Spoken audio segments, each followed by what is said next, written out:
আবার ধরুন ভারতের সঙ্গে আমরা একটা তেল চুক্তি করেছিলাম, সেই তেল চুক্তির আন্ডারে আমাদের যখন সবচেয়ে ক্রাইসিস, পুরো দেশ বন্ধ হয়ে যেত।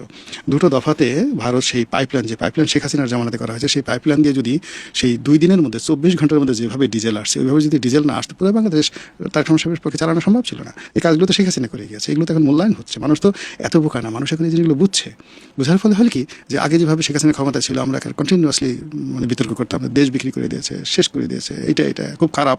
কিন্তু এখন মানুষ এই কথাগুলো বলছে না। আবার এরকম আমরা শুনেছি যে শেখ হাসিনা ভারতকে আমাদের রেল লাইন ব্যবহার করতে দেওয়ার সিদ্ধান্ত নিয়েছিলেন। না, ওটা তো দিয়ে দিয়েছিলেন, ওটা তো এখনো আছে, রাস্তা, করিডোর, পানি, নদীপথ সবকিছু। এবং এটা তো আমাদের জন্য বেশি উপকার হয়েছে। আমরা ইউনুসের জামানাতে দেখেছি যে মাত্র এক বছরে ভারতের বন্দরগুলো, হলদিয়া পোর্ট, মুম্বাই পোর্ট, নাভাশিবা পোর্ট এবং ওদের যে বেশ কয়েকটি এয়ারপোর্ট ব্যবহার করে আমরা বছরে 10,000 কোটি টাকা লাভ করি, সাশ্রয় করি।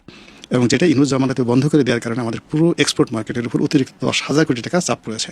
ফলে আমরা ভারতকে দিয়েছি, কিন্তু ভারত আমাদের কাছ থেকে যদি সুযোগ নিয়ে থাকে 500 কোটি টাকা সুযোগও নেয়নি। কিন্তু ইউনুস জামানাতে প্রমাণিত হয়েছে যে আমরা ভারতের, অর্থাৎ এটা তো রেসিপ্রোকাল ছিল, আমরা তো ট্রানজিট শুধুমাত্র ভারতকে দিইনি, ভারতেরও ট্রানজিট নিয়েছি। তো ভারতের ট্রানজিট নেওয়ার ফলে আমাদের লাভ হয়েছে 10,000 কোটি টাকা পার ইয়ার। আর ভারত আমাদের কাছ থেকে ট্রানজিটের মাধ্যমে সেই 500 কোটি টাকাও পাইনি। আবার ধরুন ভারতের সঙ্গে আমরা একটা তেল চুক্তি করেছিলাম, সেই তেল চুক্তির আন্ডারে আমাদের যখন সবচেয়ে ক্রাইসিস, পুরো দেশ বন্ধ হয়ে যেত। দুটো দফাতে ভারত সেই পাইপলাইন, যে পাইপলাইন শেখ হাসিনার জামানাতে করা হয়েছে, সেই পাইপলাইন দিয়ে যদি সেই 2 দিনের মধ্যে 24 ঘন্টার মধ্যে যেভাবে ডিজেল আসছে, ওইভাবে যদি ডিজেল না আসতো, পুরো বাংলাদেশ তার সাহেবের পক্ষে চালানো সম্ভব ছিল না। এই কাজগুলো তো শেখ হাসিনা করে গিয়েছে, এগুলো তো এখন মূল্যায়ন হচ্ছে। মানুষ তো এত বোকা না, মানুষ এখন এই জিনিসগুলো বুঝছে।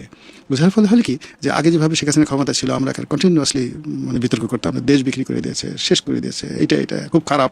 কিন্তু এখন মানুষ এই কথাগুলো বলছে না।